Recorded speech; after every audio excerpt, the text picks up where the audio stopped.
Welcome back, or welcome if you're new. My name is Krista. I do all things vintage, home, and DIY. In today's video, we're kicking off spooky season with our first Halloween DIY of the year, making this apothecary sign. The best thing about this DIY is that it's budget friendly and anyone can do it. You don't need any expensive tools for this DIY. You can also apply this technique to literally any design you want. Let's go ahead and get into it.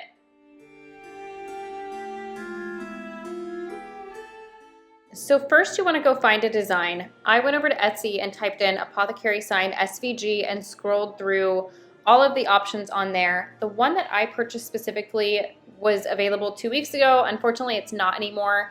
The shop owner did say that she was going to be putting it back out. So as soon as that's available, I will link it for you in case you want to make the same one, but there are so many cool options on here.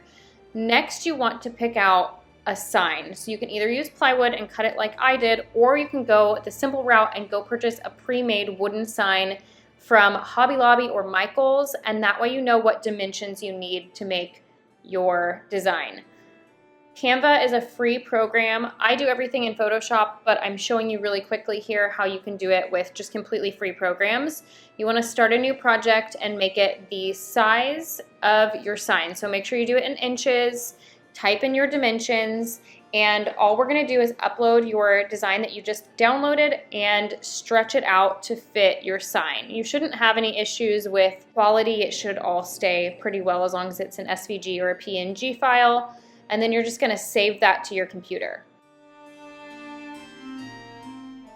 There's one other program that makes this project possible, and that is Adobe Acrobat Reader. So if you don't already have it on your computer, you can go and download it for free. The reason that we need this program is because it has a print setting that most other programs don't come with, and it's called poster. So what it'll do is take your design at full scale and split it between multiple sheets of paper so that you can print it right at home rather than going through a print shop. Once you've done that, we're going to go ahead and print it out and start putting it all together.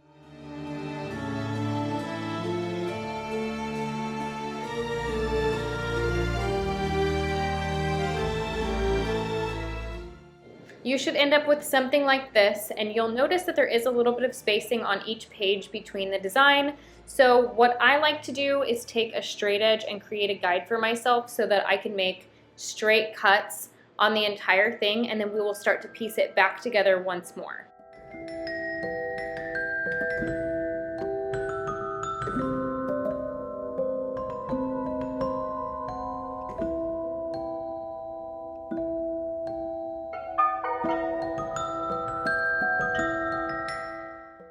Once I had my design pieced together one last time, I'm lining it up really well and attaching each of the pieces with really small pieces of tape. So you can just cut tape up into little pieces. And the reason that I did this was to try to avoid having any overlap of the tape onto the design. I'm going to be using a tracing method, so I don't want it to interfere with my tracing, and if the tape's in the way, it can interfere a little bit. So sometimes it's not possible, but you just kind of have to do the best that you can. I'm going to be showing you how I actually used plywood to make mine, and I customized the shape that I wanted, traced it onto the plywood, and then we cut it out. As I said earlier, so that you don't have to have expensive tools or anything, you can just go and buy pre-made signs from like Michael's or Hobby Lobby. Even Home Depot has round ones that you can use, but I had a specific kind of shape and size that I wanted, so I thought I'd go ahead and throw it in here so you guys can kind of see my process on making a completely custom sign.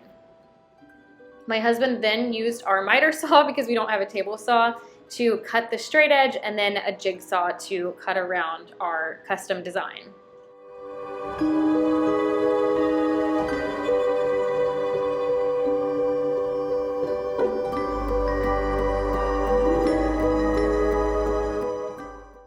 I then gave it a quick sand to smooth all of the edges as well as the front and back. Now you can paint or stain if you're going to go the plywood route. I actually wish I would have stained it. It would have looked better with my decor. If you're going to do that, use polyacrylic as a top coat and let that dry completely before doing your tracing. I decided to use this well-loved can of black paint just because I knew that it would transfer better on camera, so you guys could really see the process of the tracing better on this.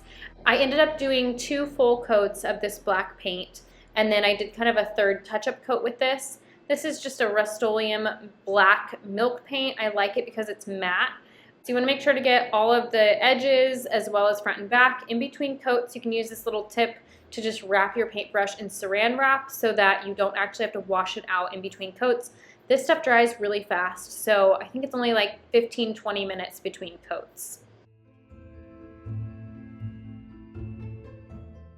Once you've got your sign all painted, stained, whatever route it is that you choose, we are going to apply our design to it. So the key here is that we're using carbon paper to transfer our design over. So what I like to do is take the carbon paper, flip my design upside down, tape my carbon paper to the back of it, and then place that on top of the sign, secure it to the sign with some tape as well, and then start my tracing. So now I'm going to show you kind of step by step so you can see exactly how I accomplish this.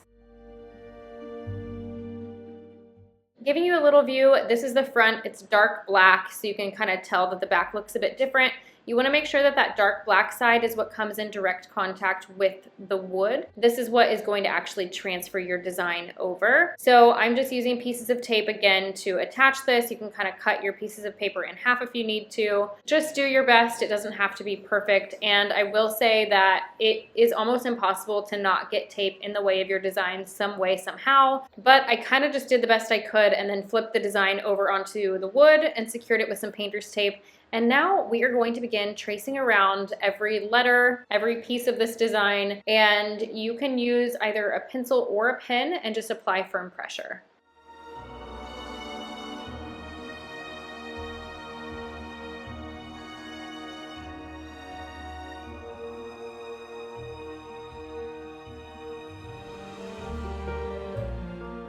Another spot where this straight edge comes in handy, if you're gonna do anything that has a lot of lines, having a straight edge on hand is gonna make your life so much easier. And then you can kind of look and see all of your pencil or pen marks around your design to try to see if you've missed anything or not. I almost always miss the inside of a letter or two, so I kept it slightly taped still so that I could kind of peek at it before completely removing.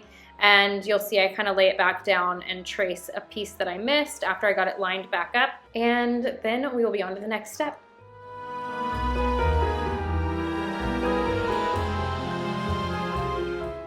So now that I've got my design transferred over to the sign, there were a couple of areas where the lines didn't quite transfer over just because there was tape in the way or something like that. So you can actually just take a pencil to complete those lines if you want to. And then I'm going to take a paint marker and use this to basically outline everything that I just transferred over. And then I will go in with my paint from there to paint the rest. So we'll catch up when we get there.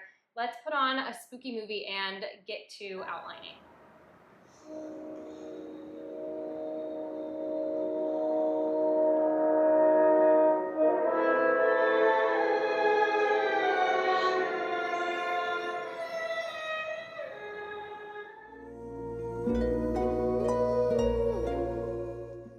Death Becomes Her is one of my all-time favorite movies. If you haven't seen it before, you definitely need to. It's such a classic. It's humor, it's spooky, and it's all things that are good.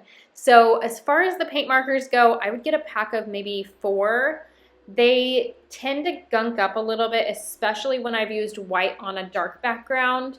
So I kind of have to keep something nearby to flood the paint onto and then just dip the marker into it as I'm going, which is not ideal, but I really haven't found a better solution for this. If you're really good with a paintbrush, you could just skip the marker and go in with a paintbrush, but I think that this is an easier, more clean look.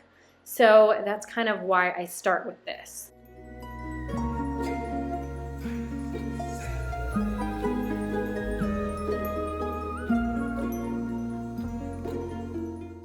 You want to have a lot of teeny tiny paintbrushes so you can get really detailed. This is the paint that I chose to use. There are some somewhat unsafe ingredients in this, and you definitely want to wear a mask if you're going to use it, but acrylic paint will work just as well. You may just have to do more than one coat.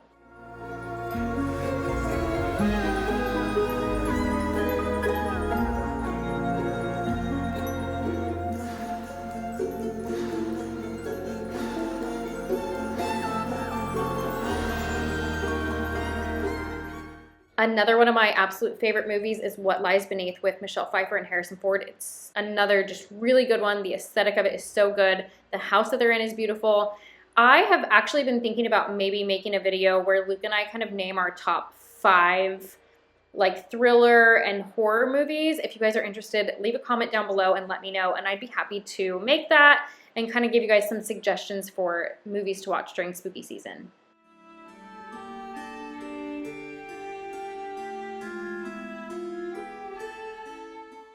If your design is intricate or your sign's really big, this can definitely be a tedious process.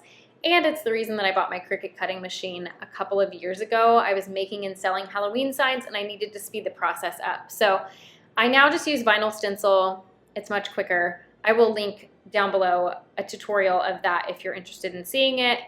But in this clip, I'm just touching up wherever I got paint that I didn't want it.